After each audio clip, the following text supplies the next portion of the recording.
नाज़रीन, गालिबन किसी ने हमारे फीके के बारे में ही कहा था कि न जाने कब रुला दे कब हंसा दे।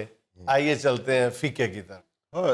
ये भी तो कहा था कि जिंदगी खबरे मुसलसल की तरह काटी है। ओ जबड़े मुसलसल, जबड़े नहीं, जबरे मुसलसल। अच्छा, जबड़े मुसलसल नहीं है। अच्छा अच्छा। जाने किस तकलीफ की पाई है कसौटी। रहने दो बस करो यार, छोड़ो तुम। अब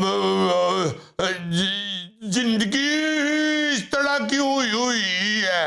अब्बा कहता है कि ऐलान देखो जरा इनके, इश्तिहार दे देते हैं, ऐलान कर देते हैं कि हर आदमी जो 30,000 से कम 50,000 से कम जो कमाता है उसको राशन के ऊपर 1,000 रुपया मिलेगी। क्या मिलेगी फीके? रियायत।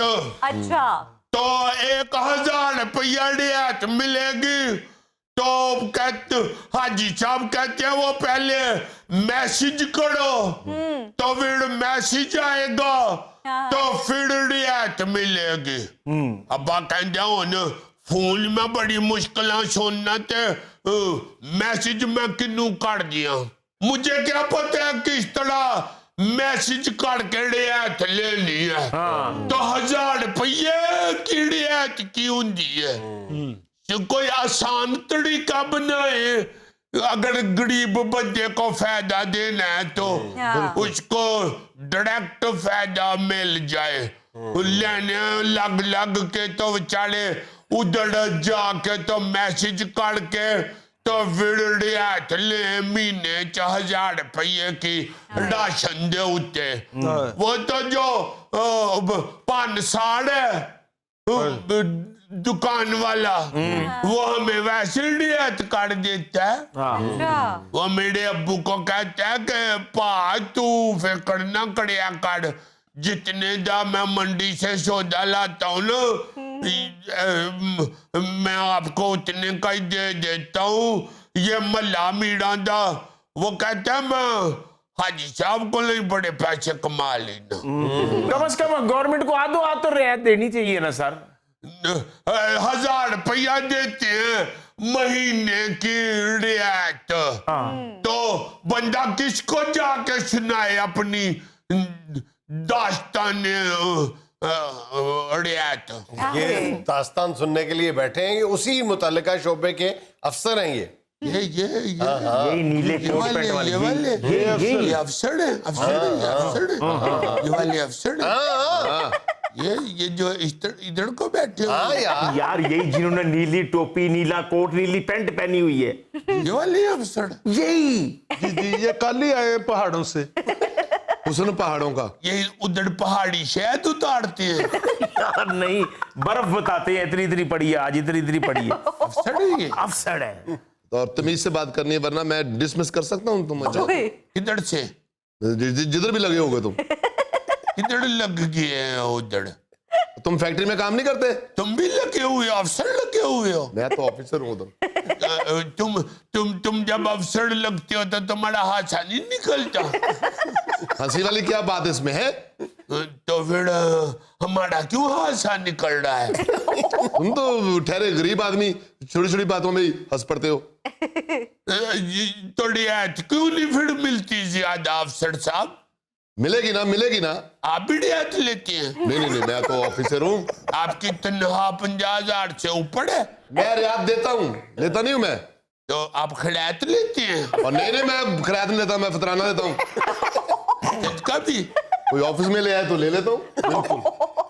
ये ईद वाले दिन अफसरी करता है फिर। और तुमसे मजाक कर रहे हैं, वाकई सीनियर ऑफिसर है। जुनेद साहब मेरी भी क्या जिंदगी है, मैं जेड़े भी शोबे दा अफसर लगना अगो मैंने ये नहीं पाला पैंदा।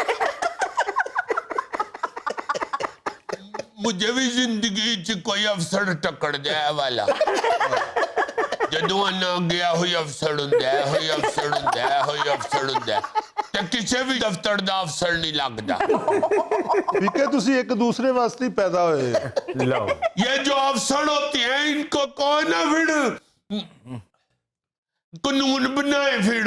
बना रहे अब्बा कहता है कि इन लोगों को जो रिश्तों में बातें करते हैं इस तरह की। अभी मेरी बहन की शादी होनी थी ना, तो वो उधर जब रिश्ता हुआ था तो अम्मा ने कहा था कि असी अपना मकान ले लवांगे, तो वो फिर हमारा अभी तक मकान ही नहीं बन रहा। जो बनाएंगे ना तो मैं नक्शा पास करा दूंगा मैं। तो 2.5 साल हो गए हैं मेरी बहन की मलंगनी हुई है। यार मंगनी मलंगनी नहीं। तो उन्होंने फिर कहा है कि अगर आप लोगों का घर अपना नहीं तो हमने नहीं शादी करनी। तो अम्मा कहती है कि ये कुड़ी भी आके अपने घर ले जानी है इन्होंने। हम तो पूछे कि तुहाडा घर अपना है कि नहीं, उल्टा सानू ही पूछी जाते ने तुहाडा अपना घर है कि नहीं। बंदा पूछे साडे जुआई ने आके साडे घर लेना है,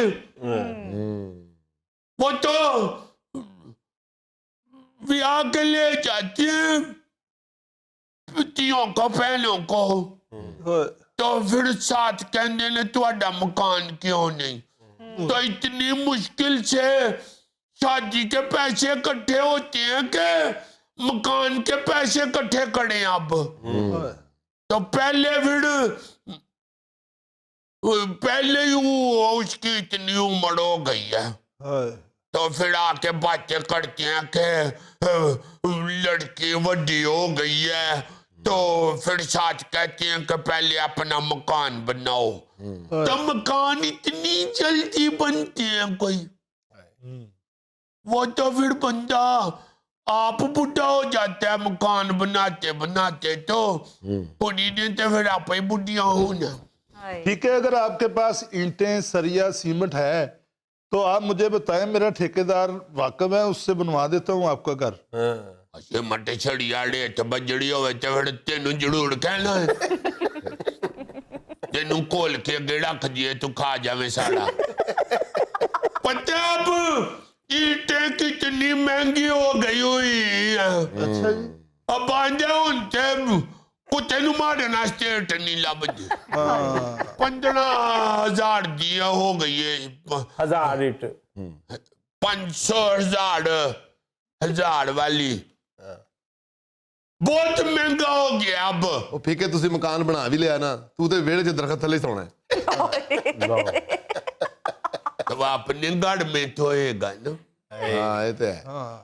अभी मैं बाहर सोता ना गली में, हाजी साहब ऊंची ऊंची बोल देने, कहते उधर गड्डी लंगनी होती है तो चुको अपनी मंजियां आई तो।